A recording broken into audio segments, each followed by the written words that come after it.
Voilà les principales annonces de l'allocution d'Emmanuel Macron. Passage en zone verte dans toute la France métropolitaine dès demain, lundi 15 juin, tout le territoire, à l'exception de Mayotte et de la Guyane où le virus circule encore activement, passera dans la zone verte, ce qui permettra notamment une reprise plus forte du travail et la réouverture des cafés et restaurants en Île-de-France, a annoncé en ouverture Emmanuel Macron. Les crèches, les écoles, les collèges se prépareront à accueillir à partir du 22 juin tous les élèves de manière obligatoire et selon les règles de présence normale, a indiqué le président de la République. Il faudra continuer d'éviter au maximum les rassemblements, car nous savons qu'ils sont les principales occasions de propagation du virus.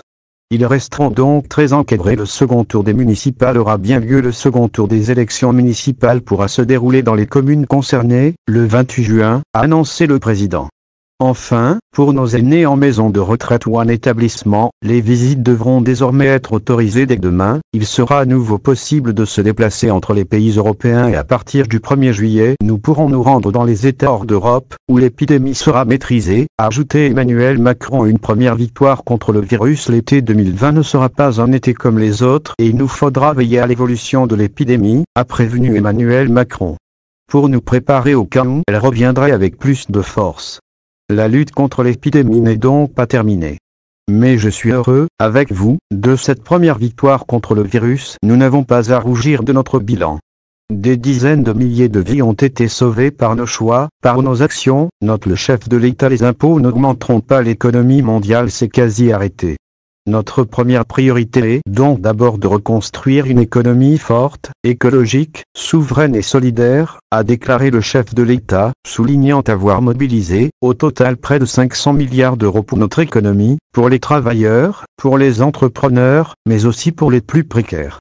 Nous ne financerons pas ces dépenses en augmentant les impôts, a-t-il poursuivi.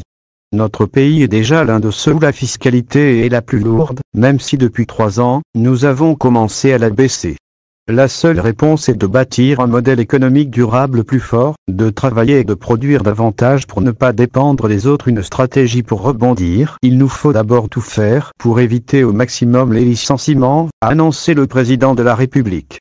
C'est pour cela qu'avec les syndicats et le patronat, nous avons lancé une négociation pour que, dans toutes les entreprises, nous arrivions à préserver le plus d'emplois possible malgré les baisses d'activité. Il nous faut créer de nouveaux emplois en investissant dans notre indépendance technologique, numérique, industrielle et agricole par la recherche, la consolidation.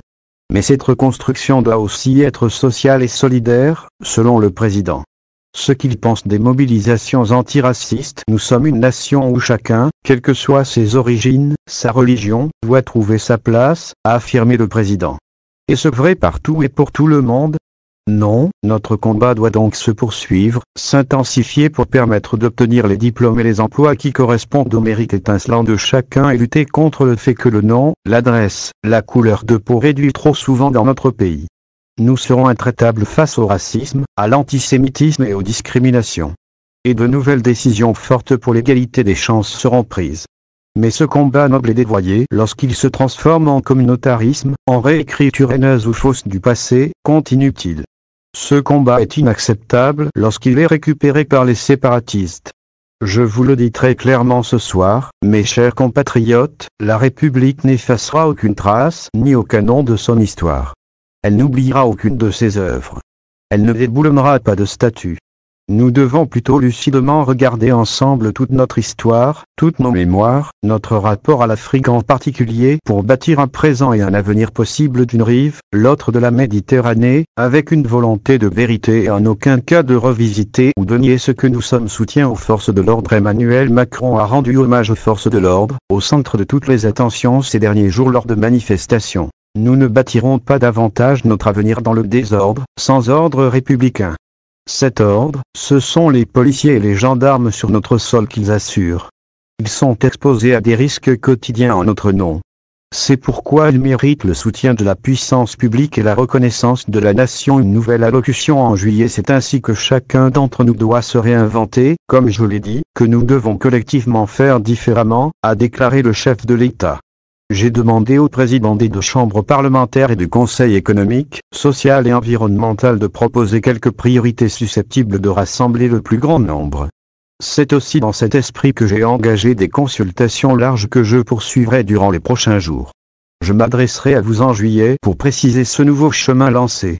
Décentraliser l'organisation de l'État et de notre action doit profondément changer. Tout ne peut pas être décidé si souvent à Paris.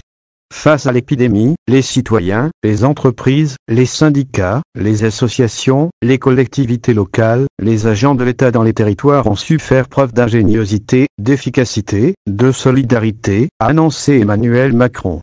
Faisons-leur davantage confiance, libérons la créativité et l'énergie du terrain. C'est pourquoi je veux ouvrir pour notre pays une page nouvelle donnant des libertés et des responsabilités inédites à ceux qui agissent au plus près de nos vies. Liberté et responsabilité pour nos hôpitaux, nos universités, nos entrepreneurs, nos maires et beaucoup d'autres acteurs essentiels.